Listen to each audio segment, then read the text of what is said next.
नमो वायुयान, नमो वज्राय, नमो लोहे सर्वसाय, नमो समय साराय, स्वानु विद्या चकास्ते, चित स्वभावाय भावाय, सर्व भावांतरक्षिते। मंगलम भगवान वीर, मंगलम गौतम प्राण, मंगलम कुंद कुंडारे, जय ब्रह्मस्तु मंगलम। सर्व मंगल मांगल्यम, सर्व कल्याण कारकम, उदानम सर्व धर्माणम, जैनम जयतु सहस्रम। ओंकार बिंदु संयुक्तम, नित्यं ध्यायन्ति योगिनः, कामदं मोक्षदं चैव, ओंकाराय नमो नमः।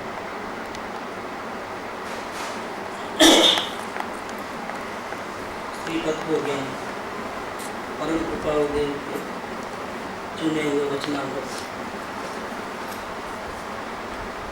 1954 संवत नंबर 57 में उनका स्वर्गवास हुआ। कृपादेव 3 साल पहले 33 साल की उम्र में ये राइटिंग लिखी हुई है। लेख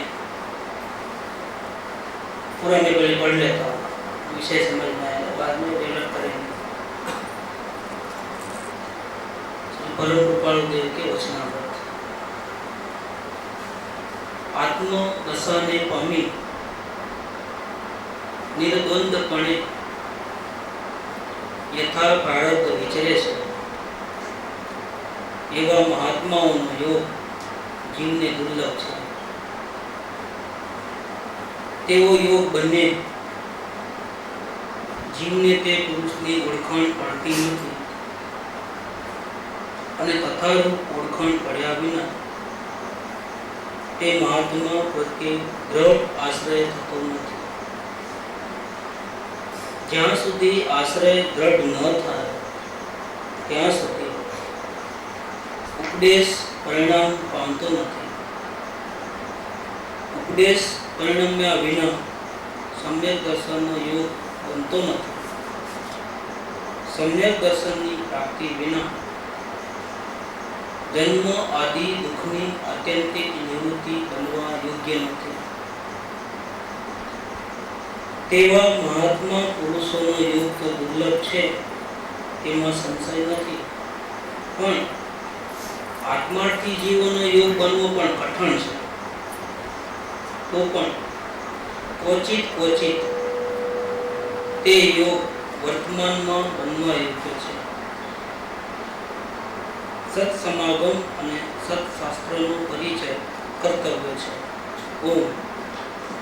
ये बम्बई से कार्तिक वध 12 वीर संवत 1954 पत्र लिखा है। 33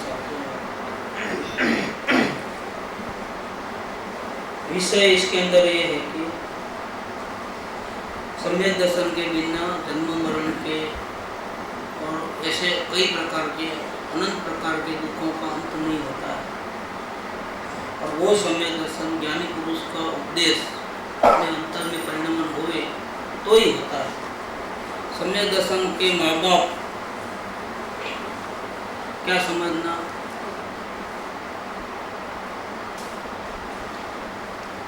सोनगढ़ से जो प्रकाशित हुई है बालपोथी जैन बालपोथी नाम है, उसमें गीत आता है।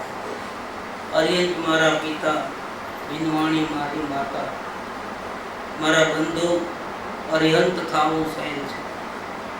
इसी प्रकार से सिद्ध भगवान की बात करें, श्री सिद्ध मारा पिता, जिनवाणी मारी माता, ये मारा बंधु श्री सिद्ध था वो सैन है।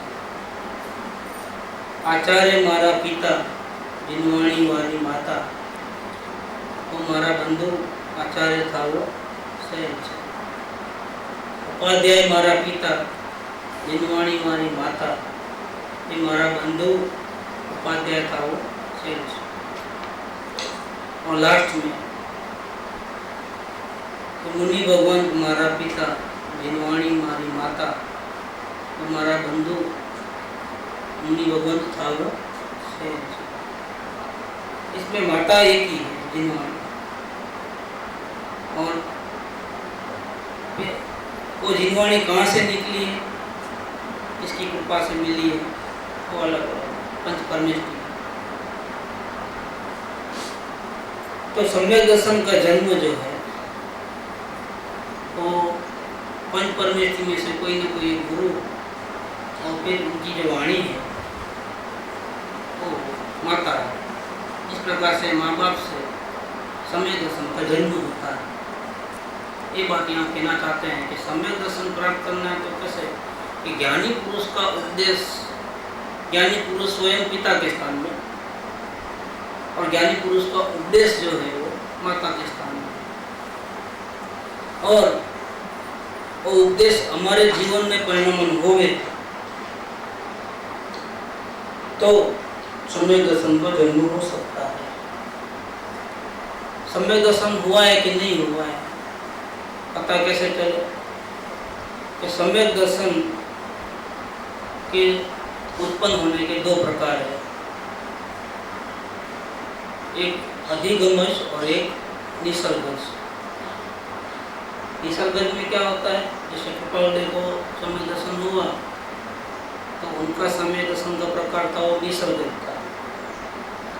माने क्या कि वर्तमान में कोई प्रत्यक्ष गुरु नहीं है जिनकी वाणी सुनी उन्होंने, लेकिन पूर्व भूमि में साक्षात सदगुरु के सामने थे, उनकी वाणी सुनी है और उनका उपदेश जो है उनके आत्मा में लब्ध रूप से विद्यमान है। लेकिन कोई अंतराय के कारण या अपने पुरुषार्थ में मनता के कारण वो हम उतना वो पुरुषार्थ नहीं कर पाए, इतने में देह छूट गया और इधर जन्म होना लिखा था तो इधर आए। लेकिन बचपन से वैरागी और सत्य की खोज के खोजते खोजते उनका जीवन बढ़ोगे, पत्र नंबर 108 से लेकर के पत्र नंबर 165 तक, तो सम्यक दर्शन उनको निसर्ग रूप में कैसे किस प्रकार से हुआ तो पता चल जाएगा। अपनी जो बुक निकली है अवलोकन, वो 108 पत्र में कृपालदेव ने अंतर साधना शुरू की, अवलोकन वो बेस है। और फिर वहाँ से कैसे डेवलपमेंट हुआ, अवलोकन करने के बाद पूर्णता की भावना होती है कि मुझे कुछ भी हो जाए, मुझे आत्मदर्शन करना ही है और कोई गोल नहीं जीवन में, एक ही गोल। बाकी सब काम हो तो ठीक, नहीं हो तो ठीक, लेकिन गोल एक ही है, तो मुझे आत्म शांति चाहिए परमानेंट। ये अवलोकन के प्रताप से इस प्रकार से गोल फिक्स होता है। उसके बाद उन्होंने आगे बढ़ करके किस प्रकार से आत्मा का अनुभव किया, तो ये जो प्रकार है वो निसर्ग है। ऐसे निसर्गज इस काल के अंदर बहुत वीरले पुरुष इस प्रकार के सम्मेलन प्राप्त कर सकते हैं। जनरली इस काल पंचम काल में पैदा होने वाले जो ज्ञानी पुरुष पैदा नहीं होते हैं। बहुत विराधना करने वाले जीव ही इस काल में इस क्षेत्र में पैदा होते हैं। क्यों कि मुक्ति के लिए जरूरी जो सदगुरु है और उनकी वाणी है, सदगुरु की पिता और उनकी मुख से निकले वो वाणी जो है जिनवाणी, वो माता, वो यहाँ इस काल में बहुत मुश्किल है। माँ बाप के बिना जन्म कैसे हो, इस काल में बहुत दुर्लभ है। इसलिए नीचे की लाइन लिखते हैं, क्वचित क्वचित ऐसे महान पुरुषों का योग तो इस काल में दुर्लभ है, उसमें कोई संशय नहीं। जहाँ नजर करो वहाँ व्रत तप आदि क्रियाकांड में जीव फंसे हुए हैं, या फिर शास्त्र पढ़ने में विद्वता में फंस गए हैं। सत्पुरुष चाहिए सम्यक दर्शन के लिए। बिना सदगुरु कोई न वेद ले, ये बात किसी को समझ में नहीं आती।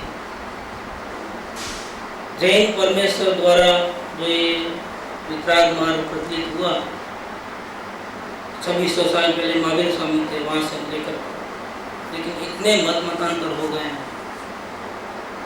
मुख्यतः दो प्रकार के जीव हैं, निश्चयाभासी और व्यवहाराभासी। व्यवहाराभासी जीव क्या करते हैं? आज से 100-125 साल पहले आत्मसिद्धि मिली का कोई क्रिया जड़ થઈ ગયા, શુષ્ક જ્ઞાનમાં કોઈ માને માર્ગ મોક્ષનો કરુણા ઉપજે। कुछ संप्रदाय में उपवास करो, व्रत करो, भक्ति करो, पूजा करो, दया करो, दान करो, सेवा करो, मानव सेवा, मानव धर्म, इस प्रकार से वो परोपकार की वृत्ति में पड़ गए और आत्म कल्याण होगा ऐसा समझते हैं, दुखों का अंत होगा समझते हैं। ये जीव कैसे हैं? व्यवहाराभासी। कुछ लोग जो शास्त्र पढ़ने वाले हैं उनको पता चल गया है कि ऐसी सेवा करेंगे, पूजा भक्ति करेंगे तो क्या होगा? शुभ भाव है, धर्म भाव नहीं है। और शुभ भाव से क्या होता है? बंद होता है। क्या का बंद होता है? स्वर्ग आदि गति, अनुकूल परिस्थिति बनती है, निर्माण होती है। अच्छे कर्म करोगे तो अच्छी सुविधा मिल जाएगी। लेकिन हमको तो मोक्ष जाना है, हमको स्वर्ग में थोड़ा जाना है। स्वर्ग में जाएंगे वापिस पाप करेंगे, हमको स्वर्ग में नहीं जाना है। इसीलिए हमको दया, दान, धर्म, पूजा, भक्ति ये सब में इंटरेस्ट नहीं है। सत्य को मन करता है कि कोई इंटरेस्ट नहीं। हमको तो ज्ञानी पुरुषों के वचन पढ़ करके उसमें आत्मा को प्राप्त कैसे करना वो विधियाँ बताई है। वो पढ़ के कैसे आत्मा में देखना, कैसे समय प्रकट करना, वो हम जो है उसमें से सीख लेंगे। लेकिन ऐसे जीव 30-30, 40-40 साल से लेक्चर सुनते हैं, ढेर सारे शास्त्रों का अभ्यास करते हैं, लेकिन आज तक आत्मा का अनुभव नहीं हो रहा है। ऐसे शास्त्र पाठी जो जीव है, जो बड़े बड़े विद्वान तो हो गए हैं, शास्त्रों का अर्थ बुद्धिगम्य तो हो गया है, लेकिन अनुभव गम्य नहीं है। अगर कोई ज्ञानी अनुभवी पुरुष उनके सामने आवे ना, तो ऐसे तो वो जिनवाणी बहुत पढ़ते हैं और पढ़ने का आग्रह भी रखते हैं, लेकिन साक्षात जिनवाणी जिनके मुख से निकलती है, ऐसे सद्गुरुदेव जिनको आत्म प्रगट अनुभव में, उनके वचनों का विरोध करते हैं। जिनवाणी के स्वरूप को नहीं समझ पाया तो इनको क्या कहना? शुष्क ज्ञानी। बोले व्याकरण नहीं करना है, तो हम लोग को कोई तीरने वाले ही नहीं, हम ही तीरने वाले हैं, क्योंकि हम शास्त्र पढ़ते हैं, हमको इतना ज्ञान है। क्षेत्र शास्त्र तो निमित्त उपादान, व्यवहार निश्चय, उत्पाद भेद ध्रुव, द्रव्य गुण पर्याय, बोलो क्या चाहिए? तो प्रश्न पूछो, मैं अभी जवाब दे देता हूँ। वो लोग इस प्रकार से चलते, वो शास्त्र पाठी हुए और रट्टा क्रिया में फंस गए, क्रिया जड़ और शुष्क ज्ञान।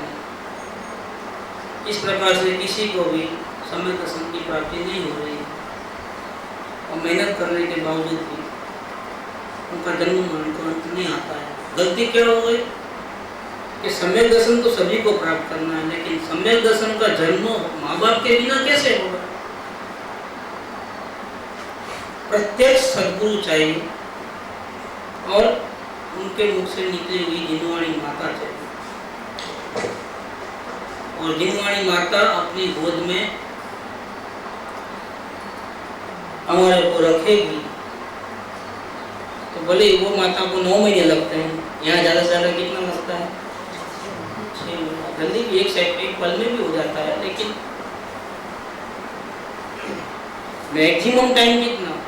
अगर प्रत्येक सद्गुरु मिले और उनका वचन सुनने को मिले तो मैक्सिमम टाइम कितना? या अधिक से अधिक 6 महीने में आत्मज्ञान हो ही जाता है।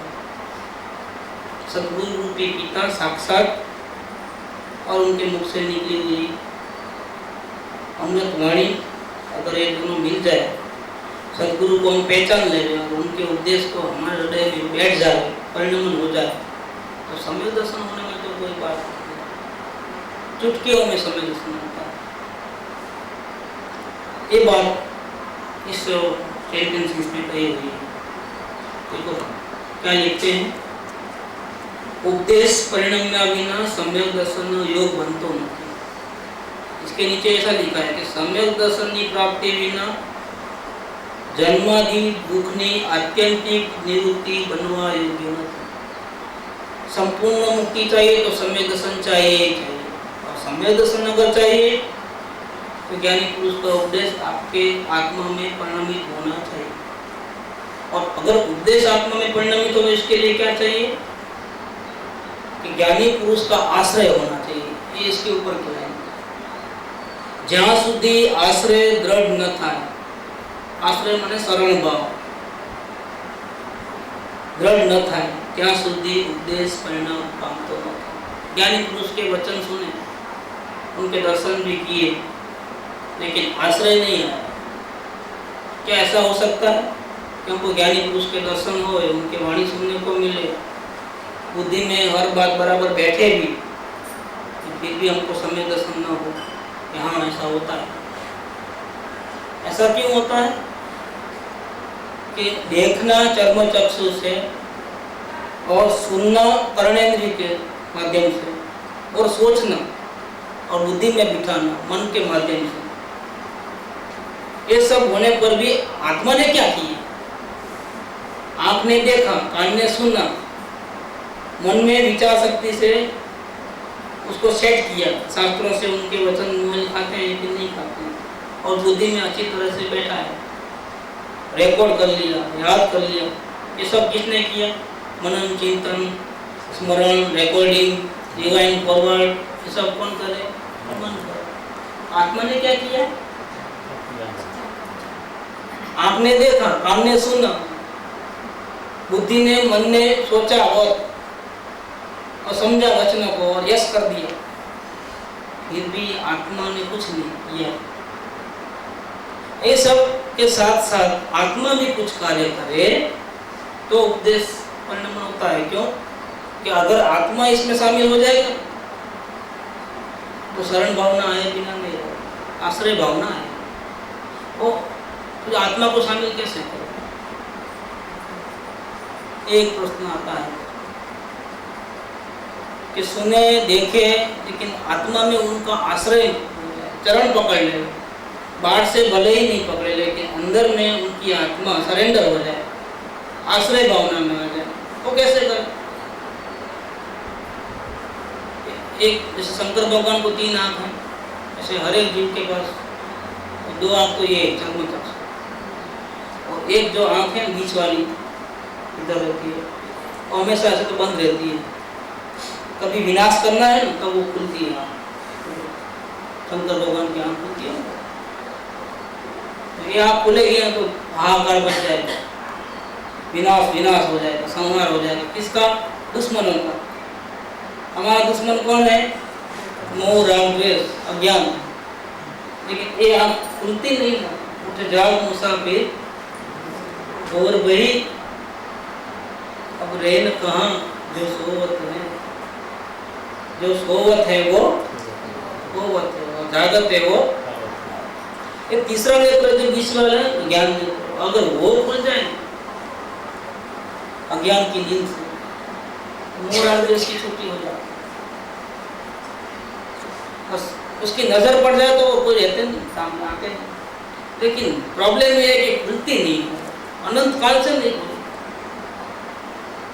चर्म चक्षु से तो सबको देखा, सारी दुनिया को, लाखों माइल सूर्य को देखा, दूर चंद्रमा को देखा, तारों को देखा, आकाश को देखा, लेकिन अपने प्रभु को अंदर में जो विराजमान है देव मंदिर में, उसको हम नहीं देख पाते। 1 इंच भी दूर नहीं। उस प्रभु को देखने के लिए आँख, कान, नाक, मन, 5 इंद्रिय किसी की जरूरत ही नहीं, शास्त्र ज्ञान की जरूरत नहीं, पूजा भक्ति उपवास की जरूरत नहीं।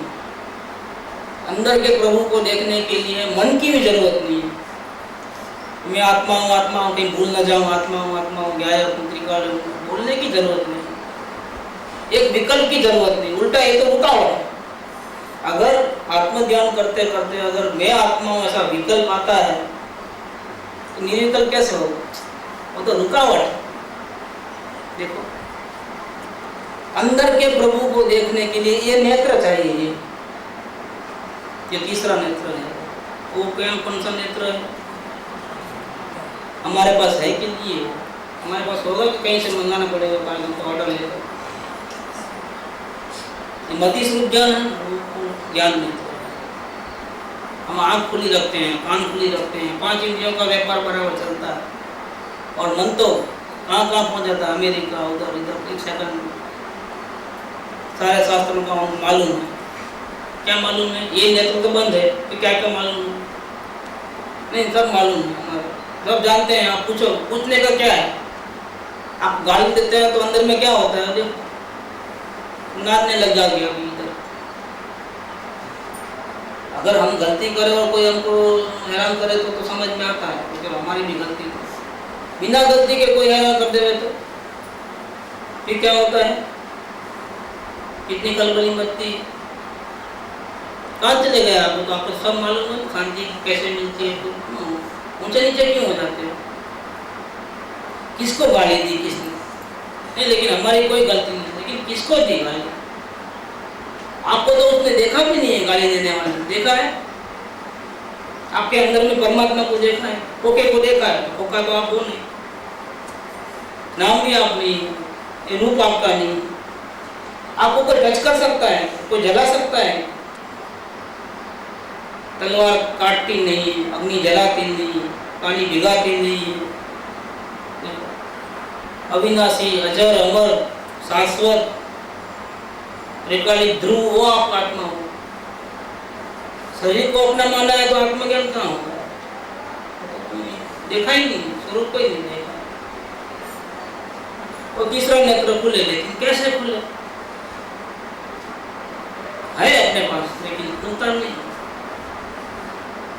वैज्ञानिक परीक्षा पहचान भी नहीं होती है, और आश्रय भावना भी नहीं होती है। आश्रय भावना के बिना उनका उपदेश सुनते हैं, लेकिन अंदर आत्मा में परिणमित नहीं होता है। समय दर्शन कहाँ से होगा? और समय दर्शन नहीं होता, जन्म मरण का अंत कैसे होगा? इम्पॉसिबल चीज है। ये बात को पूरे जो वचनामृत है उसके अंदर ये बातें आई। उसका जन्म सद्गुरु के बिना नहीं होता। अगर आपको सर्व दुखों से छूटना है तो मुक्ति चाहिए, उसके लिए सम्यक दर्शन चाहिए, उसके लिए सत्पुरुष में शरण भावना चाहिए। वो आने के लिए सत्पुरुष का उपदेश जिनवाणी आपके हृदय में परिणमित होनी चाहिए। उसके लिए क्या चाहिए? उसके लिए सत्पुरुष साक्षात चाहिए। लेकिन हमारे पास तो सत्पुरुष की वाणी है, वही जिनवाणी माता है। जिनवाणी माता है लेकिन पिता नहीं है ना। जिनवाणी माता शास्त्रों में पढ़ी है, बहुत पढ़ी है। ये भी पिता है सद्गुरु, लेकिन अभी हाजिर नहीं। अब क्या करोगे? उनके वचन तो है, माता है, लेकिन पिता नहीं। पिता साक्षात चाहिए।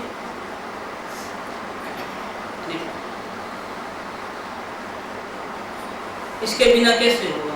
सम्यक दर्शन प्राप्त करना है तो इनको निसर्ग सम्यक दर्शन हुआ, और यहाँ के लोगों को, चमकाल के जीवों को, बहुधा जीवों को कैसे सम्यक दर्शन होता है? प्रत्यक्ष सद्गुरु के बिना कार्य नहीं। प्रत्यक्ष सद्गुरु चाहिए, और उनके वचन जो है वो जिनवाणी माता का है। और वो मिलने के बाद प्रत्यक्ष सद्गुरु मिले, उनकी वाणी मिली, लेकिन हमारे में योग्यता नहीं है, हमारे नेत्र बंदे तो क्या करें? सत्पुरुष के कॉन्टैक्ट हुए, उनकी वाणी मिली, अब तो दोनों मिले, पिता अजित, माता भी अजित। अब क्या? अब क्या होता है? फिर भी जरूरी नहीं है कि आपको शरण भावना हो। शरण भावना के लिए और भी एक चीज चाहिए। वो क्या चाहिए? आंख भले ही देखे, कान भले ही सुने, मन भले ही सोचे, बुद्धि में सब बराबर बैठ जाए, लेकिन आपका आत्मा जागृत होनी चाहिए। वो ज्ञान नेत्र होने चाहिए। चर्म चक्षु से दिखते हैं सत्पुरुष, लेकिन सत्पुरुष को चर्म चक्षु से नहीं देखा जाता। क्या देखोगे आप? उनका शरीर दिखेगा, ये मन वाणी दिखेगी, और क्या दिखेगा? ये सत्पुरुष थोड़े, ये खोखा है सत्पुरुष। वाणी तो जड़ है, शब्द वर्णा। गोरे काले थिंगड़े, ऐसे मूछ वाले, मूछ बिना के, पैंट शर्ट वाले के, लेंगे डब्बे वाले, और क्या देखो? चर्म चक्षु से देखने का विषय थोड़ा है ज्ञानी को। पहचान कैसे होती है? पहचान तो ज्ञान नेत्र खुले और ज्ञान से देखोगे तो पहचान, नहीं तो नहीं होता। अब हमको बता दो कि ज्ञान नेत्र कैसे खोले। हमारे पास ज्ञान नेत्र भी है, मति सुख ज्ञान तो है हर एक जीव के पास। अंधा बहरा लूला लंगड़ा है ना, उसके पास भी ज्ञान नेत्र है। आँख नहीं है, कान नहीं है, कुछ भी नहीं, चलो मान लो 5 इंद्रियां काम नहीं करती, ओके कोई बात नहीं, लेकिन ज्ञान नेत्र है कि नहीं? क्योंकि वो तो आत्मा में, ज्ञान नेत्र किसके पास है? मति सुख ज्ञान किसमें है? वो शरीर में नहीं।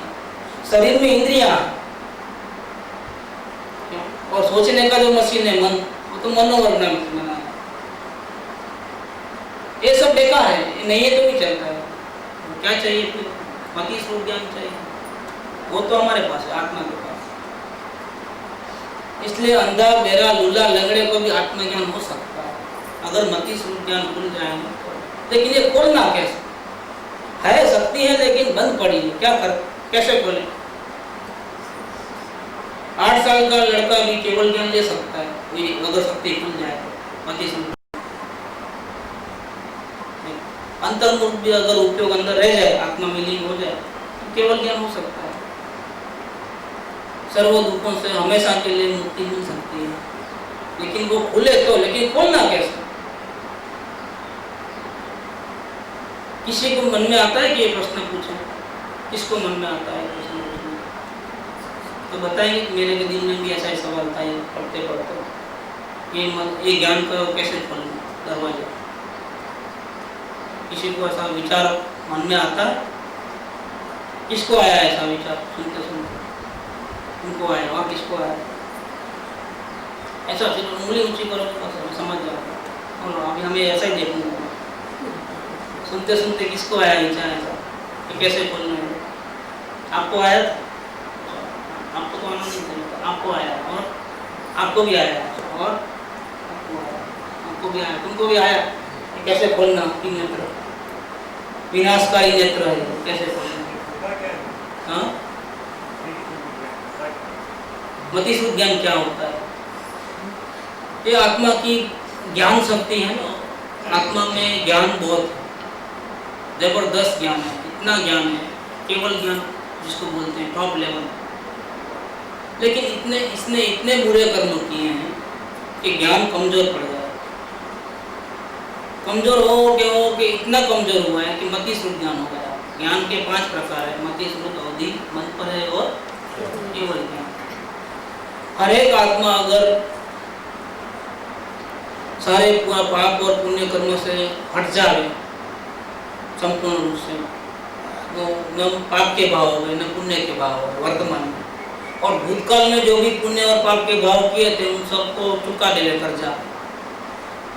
हम जो पुण्य किए हैं तो स्वर्ग में भोग लेके खत्म कर दे, पाप किए तो नरक में जाकर के खत्म कर दे, और नए करे नहीं एक भी, न पुण्य के भाव न पाप के भाव।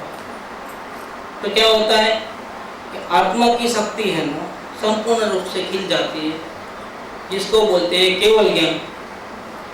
वापिस वो कभी अज्ञानी बनता नहीं, हमेशा केवल ज्ञान केवल ज्ञान केवल ज्ञान। और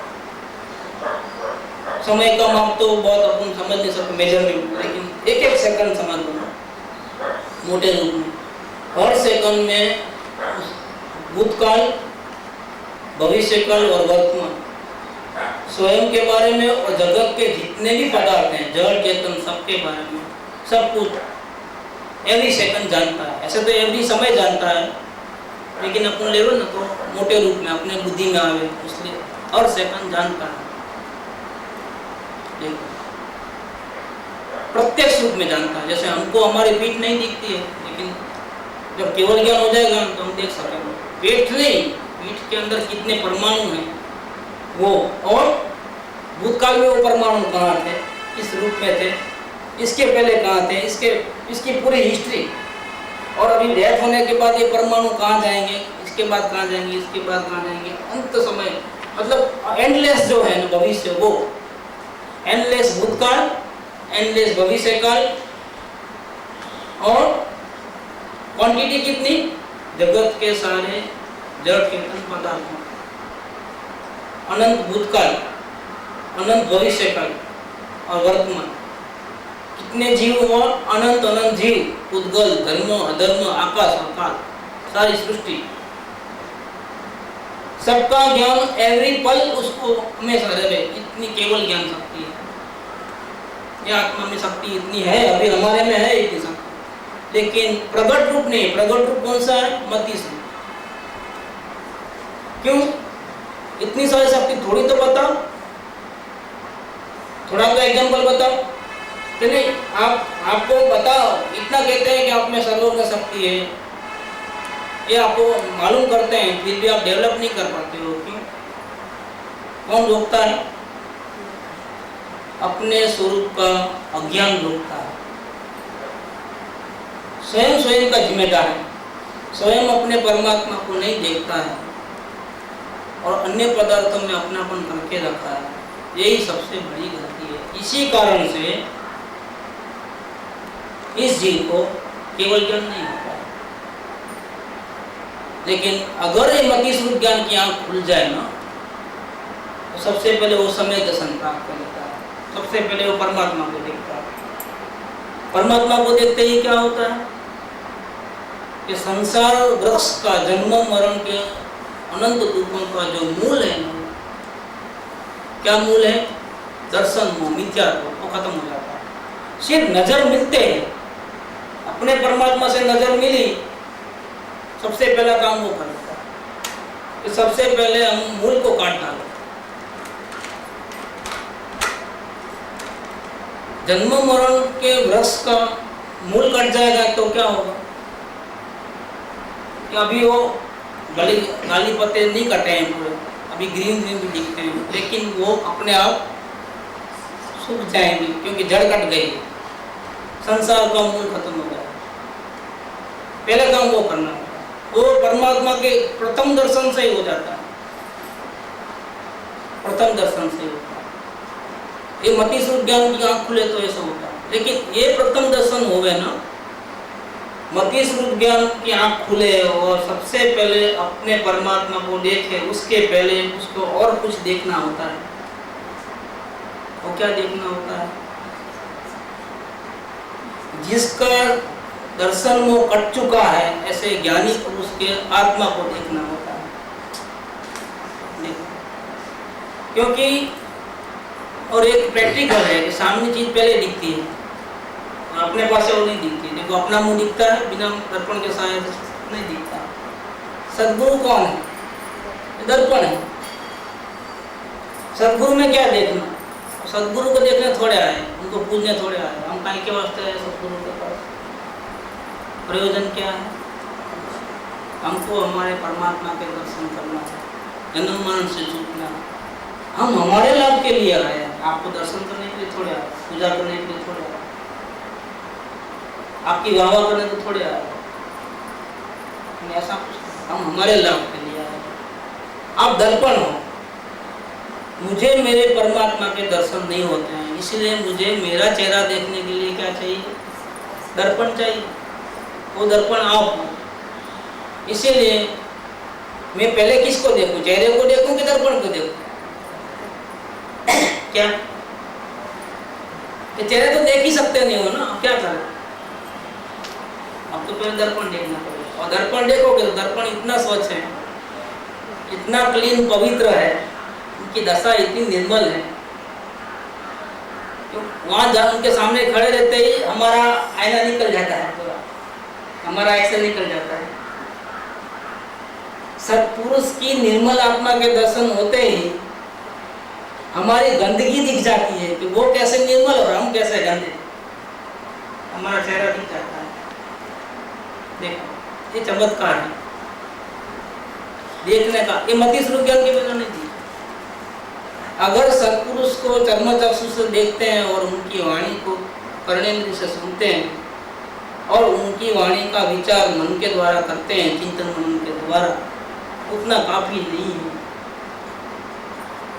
क्या उनको देखने के बाद हमको हमारी अवस्था में जो गंदगी है वो दिखती है क्या?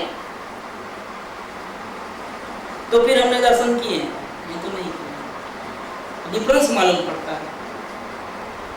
वो भी पंचम काल के जीव, हम भी पंचम काल के जीव। लेकिन हम कैसे और वो कैसे?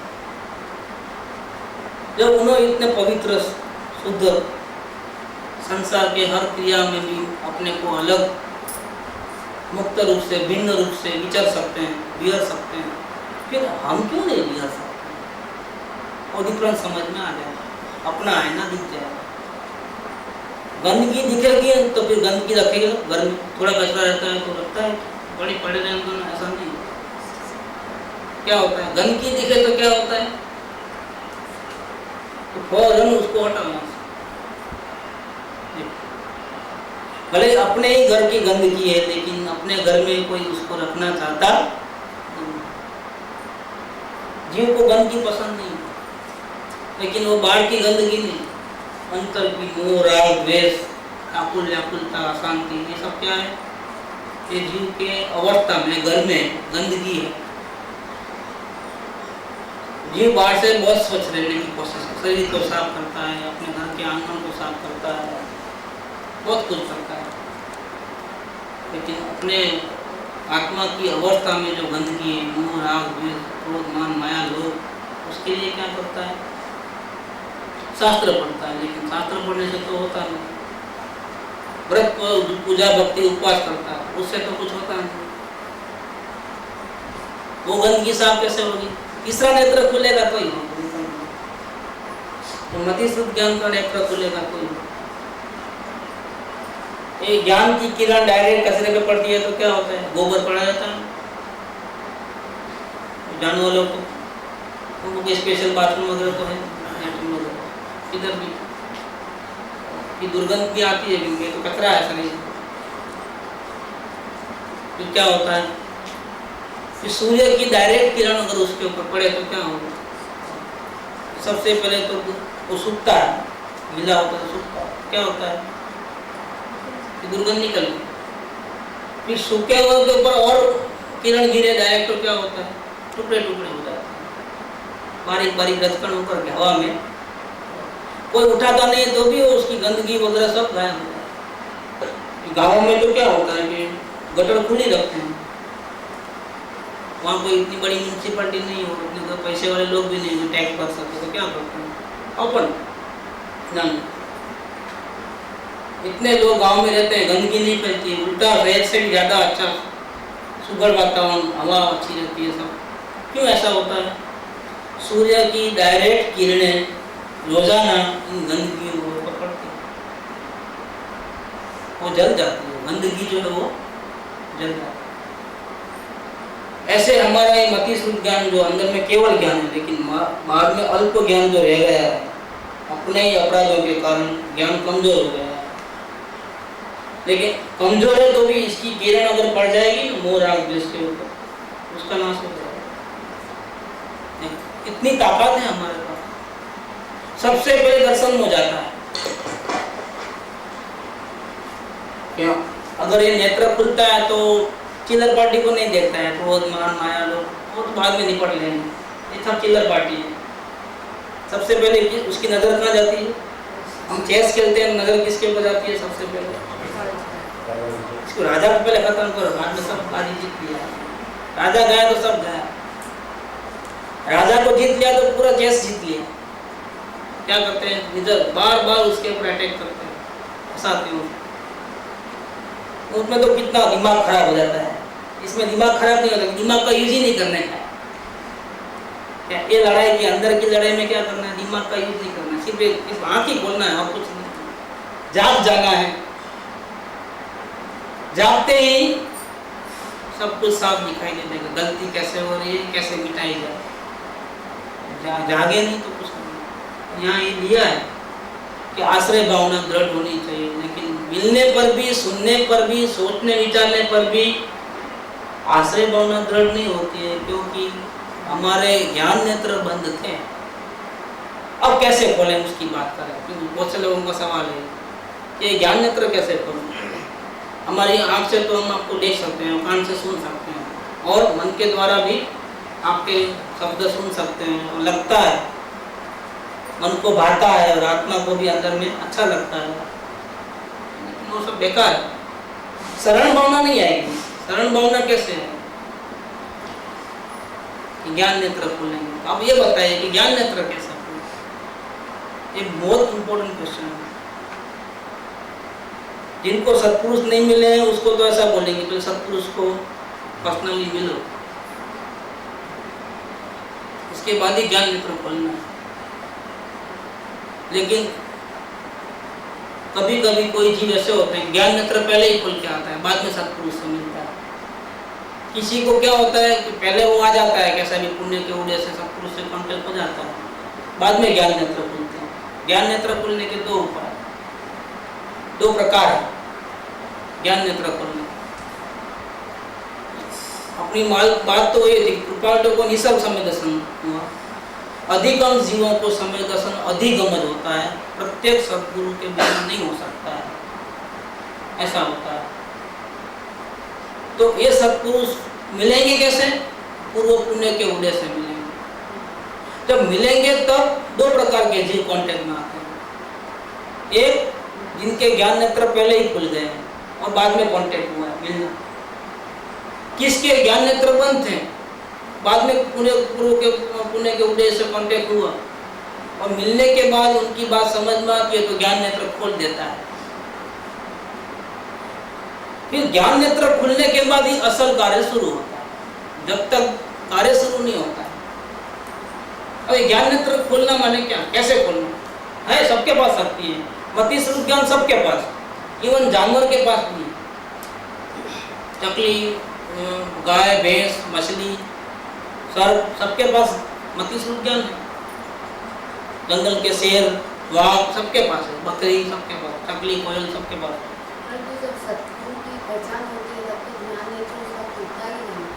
इसके बिना पहचान होती नहीं। ज्ञान नेत्र खुले तो ही होता है। ज्ञान नेत्र कैसे खुलना, अब ये सवाल है। इसमें जो मैं पढ़ता हूँ, आप देखो अपना मूल क्वेश्चन अब ये रखो कि ज्ञान नेत्र कैसे खुलना। लेकिन इस वचनामृत के साथ उसका क्या संबंध है कि इस वचनामृत में ऐसा कहते हैं कि आत्मदशा को प्राप्त करके निर्द्वंद्वपणे यथा प्रारब्ध विचरे से एवं महात्माओं योग जीवने दुर्लभ है। क्योंकि ऐसे पुण्य सभी के नहीं होते हैं कि ऐसे महापुरुष जिसको देह से बिन आत्मा का अनुभव होता हो, सकल जगत ऐठवत अथवा स्वप्न समान ते कहिए ज्ञानी दशा बाकी वाचा ज्ञान देह छता जेनी दशा वर्ते देहातीत ते ज्ञानी ना चरण में हो वंदन। मालूम कैसे पड़े कि ज्ञानी शरीर में है हलने चलने वाला, लेकिन मालूम कैसे पड़े कि इनको देह से बिन आत्मा का ज्ञान है? इसीलिए और इस काल में दुर्लभ है मिलना।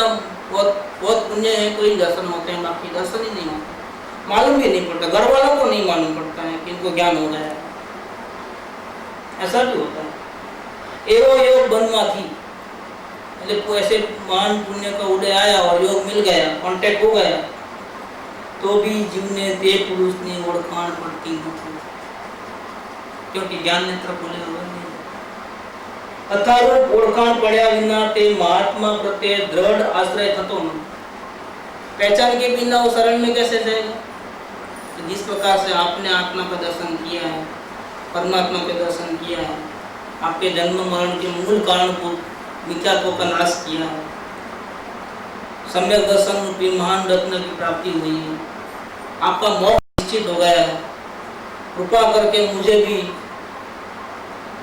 ऐसे सिद्धि दे दो, मुझे भी वो रास्ता बताइए।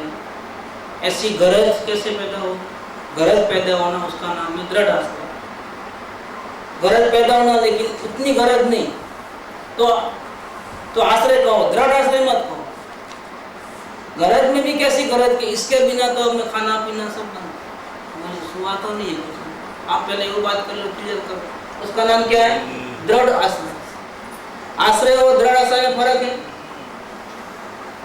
ये रिक्वेस्ट कर लिया, अब नहीं मानते हैं तो क्या करो, नहीं बताते तो क्या करो, नहीं चलता है। एक बार, दो बार, 10 बार, फिर भी वो कुछ बोलते नहीं है तो कुछ नहीं चलेगा। प्राणों का त्याग कर देवे लेकिन छोड़े नहीं, उसका नाम दृढ़ आश्रय। ऐसे भक्ति है, आश्रय है, शरण भावना है, लेकिन क्या करें? हम तो रिक्वेस्ट किया तो ऐसा, तो आश्रय करा, दृढ़ आश्रय चाहिए। क्या चाहिए? दृढ़ आश्रय चाहिए कि नहीं आपके पास है, हमारे से क्या गलती हुई, हमारे में योग्यता में क्या कमी है जो आप बताते नहीं। आप जो बोलो वो करने को तैयार है, लेकिन हमारे दरवाजे खोल, हमको ये बता दो कि आपने कैसे परमात्मा के दर्शन किए, हमको तो वही करना है, आपके जैसा बनना है। अगर आप नहीं बोलेंगे तो लोग नहीं अपनी बात मनवाने के लिए, बच्चे लोग भी ऐसा करते हैं। क्या करते हैं? खाना पीना तो नहीं खाऊंगा, रीस चढ़ जाती है, जो बोले तो नहीं करना, अच्छे उसके हित के नहीं करे, बोलेंगे ना तो भी नहीं करेंगे। क्यों? कोई अपनी बात मनवाना है। तो ये मनवाने के कई प्रकार के तरीके होते हैं, लेकिन दृढ़ आश्रय वाला वो तरीका करेगा, उसको आश्रय है लेकिन दृढ़ आश्रय नहीं है, ठीक है, फिर कभी बात, अभी आप बिजी हो, बस हो गई बात। आश्रय है, दृढ़ आश्रय नहीं है। दृढ़ आश्रय कैसा, किसको बोलते हैं? ये शिविर का जो 7 दिन पूरे होते हैं, इसके पहले हम अपने परमात्मा के दर्शन करे बिना नहीं जाना है, इसका नाम दृढ़ आश्रय है। देखेंगे, अभी ट्राई करेंगे, हुआ तो ठीक, तो फिर नेक्स्ट शिविर वो क्या बोलते हैं? उसको आश्रय बोलते हैं, दृढ़ आश्रय नहीं बोलते। हाँ, तो दो और डाई करने का है तो एक शिविर काम किए, और आज पहला ही दिन है, फिर आखिरी दिन में भी वही बात आएगी, तब टाइम नहीं रहेगा, अभी टाइम है 7 दिन का।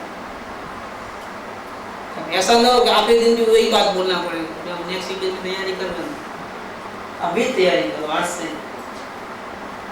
ऐसा सुंदर वातावरण, दिन भर जागो तो यहाँ सर्फ बर्फ नहीं निकलता, मैंने पूछ लिया है 4 साल पहले निकलते, अभी तो बाहर खुले में ध्यान कर सकते हो, कोई बात नहीं। समुद्र भी बाजू में 3 मिनट के रास्ते पे, वहाँ जाके बैठ जाओ मुझे रात भर, लेकिन अपने दर्शन करके निकलो। दर्शन करे बिना वापिस जाना नहीं है यहाँ से किसी को, टिकट सब कैंसिल करा देंगे, बस का अरेंजमेंट किया ही नहीं है आपसे, बोला ही नहीं। तो इसको बोलते हैं दृढ़ आश्रय, इन्हें काम करके ही जाना। नहीं कैसे होगा?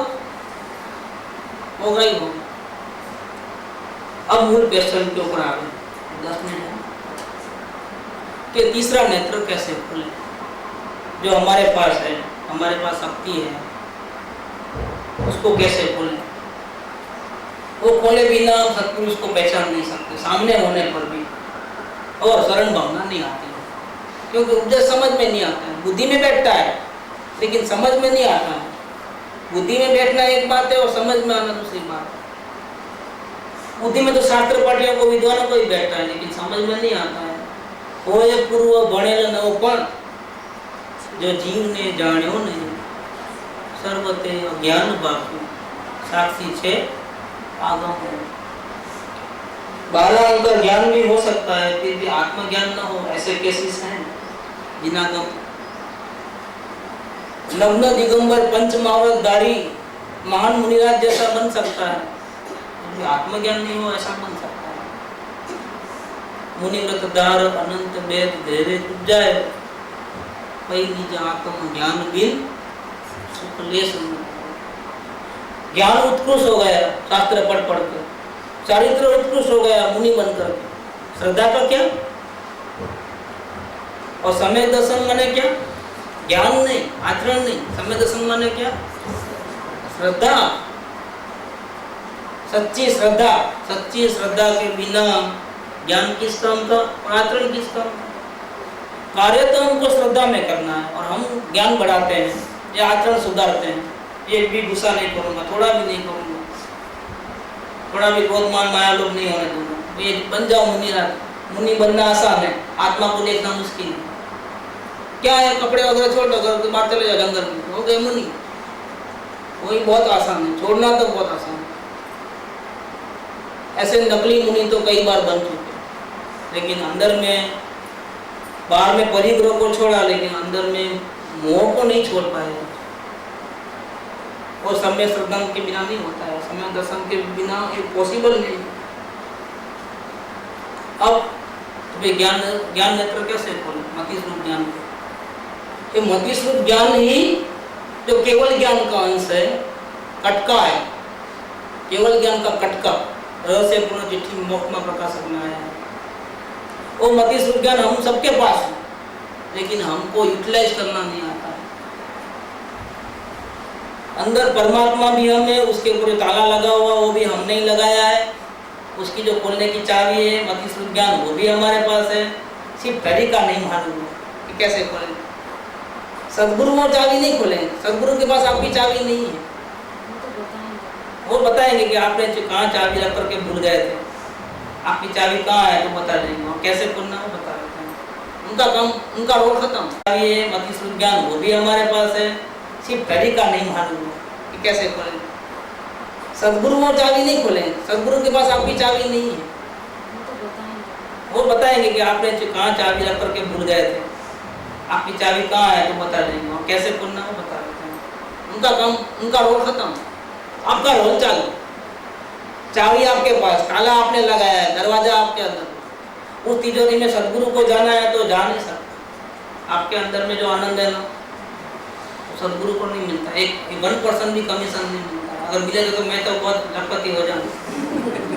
अगर 1% दिए तो मेरे को बहुत मिल जाता है, कमीशन भी बहुत बड़ा होता है, लेकिन 1% भी नहीं मिलता, 0.01% भी नहीं मिलता।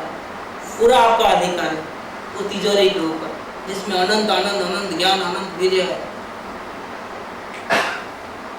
सदगुरु का तो इतना ही उपकार है निष्कारण करुणा से कि उन्होंने अपने पास जो चाबी थी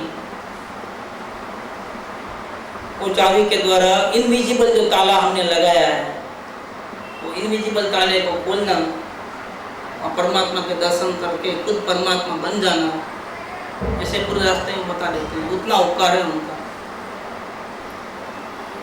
कैसे खुलेगी वो चाबी, कैसे दिखेगी वो ताला, कैसे दिखेगा वो परमात्मा, कैसे दिखेगा, उसके लिए एक ही है, ये योग्यता ऐसी डेवलप करना है कि मुझे आत्म शांति के अलावा, संपूर्ण आत्म शांति के अलावा मेरा कोई टारगेट नहीं है। क्या अगर ये टारगेट रख के आए तो वो चाबी दिख जाएगी, ताला दिख जाएगा और परमात्मा भी जरूर दिखेगा, ये गारंटी से। वो मति स्वरूप ज्ञान के तार जो है ना, आप त्रिनेत्र जिसको बोलते, तीसरा नेत्र, वो तो एक भावना से ही खुलता है। इसीलिए कृपादेव ने एक सूत्र दिया, सबसे पहला सूत्र ये था जो लघुराज स्वामी को लिख कर दिया था, आत्म भावना भावता जीव लहे केवल ज्ञान। अगर आप में आत्म भावना नहीं, सदगुरु क्या करेंगे भैया, वो तो बोलेंगे, लेकिन आपको इस कान से सुनना है, यहाँ से निकालूंगा। क्यों? आत्म भावना नहीं। जो सो गया है उसको तो सदगुरु जगा सकते हैं, लेकिन जो जागा है लेकिन सोने की एक्टिंग कर रहा है, उसको तो कोई नहीं जगा सकता, कीर्तनकर भी नहीं जगा सकता, क्योंकि उसको उठना कहाँ है। असल में तो वो उठा हुआ ही है, लेकिन बिस्तर में से नीचे नहीं उतरना है। क्यों नहीं उतरना है? जागना है, जागना है, जागना है करते पूरी जिंदगी गुजर गई, सब काम हुए, लेकिन एक जागना रह गया। ऐसा होता है? बस क्या करना है, जाग जाना है, जाग जाना है, जाग जाना है। ऐसा करते करते यमराज आ गए, जाग जाना है, जाग जाना है, मुंह में रह गया, आधा जागना ऐसा रह गया, उठा के लेके है। एक ही काम बाकी रह गया, कौन सा? जागने वाला। कब जागना है? जागना है, लेकिन कब जागना है? संपूर्ण शांति चाहिए, ऐसी भावना है, लेकिन अभी तो दूसरे काम है। बच्चे छोटे हैं, एग्जाम चल रही है अभी बच्चों की, बिजनेस वालों को क्या अभी ईयर एंडिंग है, हिसाब किताब सब, बैंक का हिसाब किताब सब कैसे कौन करेगा? कितने काम, कितने आपको क्या मालूम है, आपके ऊपर गुजरे तो हमको मालूम है कितना गुजरता है, कितना टेंशन है। इनकम टैक्स वो ही पेनल्टी लग जाती है, क्या करना? वो 5000 की पेनल्टी भर लेना, रिटर्न डेट हो जाए तो बहुत बहुत तो क्या करेगा? 5000 लेगा, मार तो नहीं डालेगा जिंदा। हर्षद मेहता के कितने, हर्षद मेहता, हर्षद करोड़ मेहता, आप ही भूल जाता हूँ, तुमने नाम सुना। 5000 करोड़ के ऊपर बाकी है इनकम टैक्स। सरकार को भेजो स्वर्ग में, लेके आओ भैया वहां से। आधे तो हम चिंता में ही डूब जाते हैं, इतना भरने का, इतना भरने का है। क्या इसके पहले आप ही नहीं रहोगे, जो काम करने वाले हो, जो करना है वो काम संपन्न कर क्या करोगे?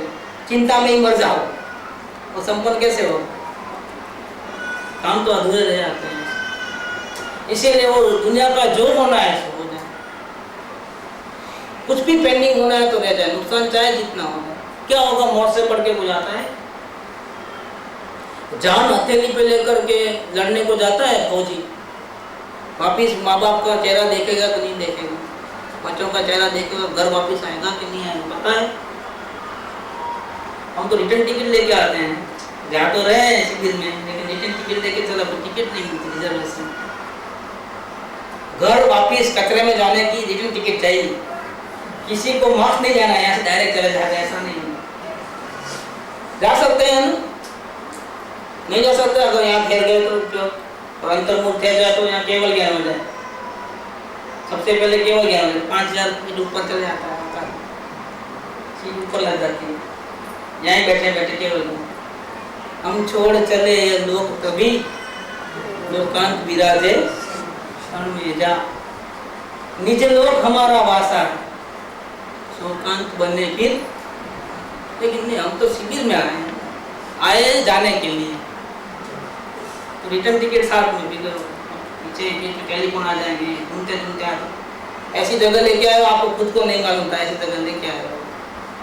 घर में किसी को पता नहीं है एड्रेस क्या है, एक्चुअली यहाँ का फोन नंबर क्या है, किसी को कुछ मालूम। जिंदा है कहे कुछ मालूम नहीं पड़ेगा। वो लोग चिंता करेंगे ना, वो लोग चिंता करेंगे, लेकिन तुम चिंता करो यहाँ कर, उसका क्या? ये सब आत्म भावना में बाधक, आत्म भावना इसको बोलते हैं। तो मुझे सिर्फ मेरी आत्मा का ही ख्याल रखना है। अनंत काल में जो काम हमने नहीं किया है अपने स्वरूप को पहचानने, वो काम शिविर के आखिरी दिन तक वेट नहीं करना है, आज ही खत्म कर देना है। क्या? वो आखिरी दिन तो भी 31 तारीख, और ये काम को 31 तारीख तक वेट करना नहीं। आज कौन सी डेट है? 24। आज रात को 12 बजे से पहले बहुत से विकेट गिर जानी चाहिए, काम ही खत्म करो ना। कौन सा बड़ा काम है? 1 इंच तो हिलना नहीं है यहाँ से। आप काम ना 5 इंद्रियों की जरूरत है, मन की जरूरत नहीं है, मन का दरवाजा बंद करो। और ज्ञान नेत्र खोलना है, मुझे मेरे प्रभु के दर्शन करना है, और कोई काम नहीं। इसका नाम आत्म भावना, बस। Line clear? प्रश्न करो, क्या प्रश्न करें? तो सूझता नहीं, कैसे सूझेगा? आत्म भावना के बिना कैसे सूझेगा? आत्म भावना होगी तो सूझेगा सब कि क्या प्रश्न करना। प्रश्न तो एक ही करना है, तो मुझे मेरे परमात्मा के दर्शन कैसे हो, मेरे जन्म मरण की मुक्ति कैसे होगी? तो यहाँ तो आ गया, जन्म मरण से मुक्ति चाहिए, सभी प्रकार के दुखों से समय दर्शन चाहिए। समय दर्शन चाहिए तो क्या करना है? सत्पुरुष का उपदेश हमारी आत्मा में परिणमन होना चाहिए। अच्छा भाई, इसके लिए क्या करना? कि सत्पुरुष की प्रत्यक्ष वाणी सुनना। इसके लिए क्या करना? कि कांटेक्ट में आना। कांटेक्ट में आने के बाद भी फेल हो सकते हैं, फिर अब क्या प्रिकॉशन क्या लेना है? कि कांटेक्ट में आए हो तो उसी की बात है, लेकिन चेक करो कि हमारे ज्ञान नेत्र खुले हैं कि नहीं खुले। अभी भी कल परसों होता है, कल कभी नहीं आता। कल जो गया है उसको भी कल बोलते हैं, और आने वाला उसको भी कल बोलते हैं। अभी आप कौन सा कल बोल रहे हो? हिंदी में तो कल ही है ना, भूतकाल को भी कल बोलते हैं, और कल आने वाला है उसको भी। और कल करते कल कहीं हो जाएगा, पूरा बह जाएगा। कल नदियां बहती है ना, कल कभी प्रेम नहीं दिखा है, कल नदी के बहती है तो क्या होता है? आवाज आता है कल का पानी में। कल करते हुए कि बह न जाओ कहीं, तुमको तो ठहरना है। कल को भी देखने वाले तुम हो, रामदेव को भी देखने वाले तुम हो, अपने परिणाम को भी देखने वाले तुम हो, और अपने परमात्मा को भी देखने वाले तुम हो। तुमको किसको देखना है? कि कौन कौन आया है इनको देखना है, परिचय करना है, अपने घर बार को याद करना है, क्या करना है? किसको देखना है? यहाँ किसी को देखने सुनने नहीं आया है, यहाँ सिर्फ अपने परमात्मा के दर्शन करने आए हैं और आज ही खत्म करना है, ताकि कहीं गलती हो जाए तो मालूम पड़ जाए तो फिर नेक्स्ट क्वेश्चन में फिर उसको सुधार सके। काम करोगे चलोगे तो तकलीफ आएगी तो मालूम पड़ेगा, तब प्रश्न भी होंगे। प्रैक्टिकल करना है, थियरिकल नहीं। कौन शास्त्र में क्या लिखा है हमको नहीं मालूम, हमको तो अपन परमात्मा के दर्शन करना है। ये ऐसा टारगेट आत्म भावना जागरूक हो जाएगी तो 7 दिन तो बहुत हो गए, 7 दिन में तो बहुत चमत्कार हो सकता है। नहीं हो ऐसी कोई बात नहीं, यहाँ अपन पूरा करेंगे।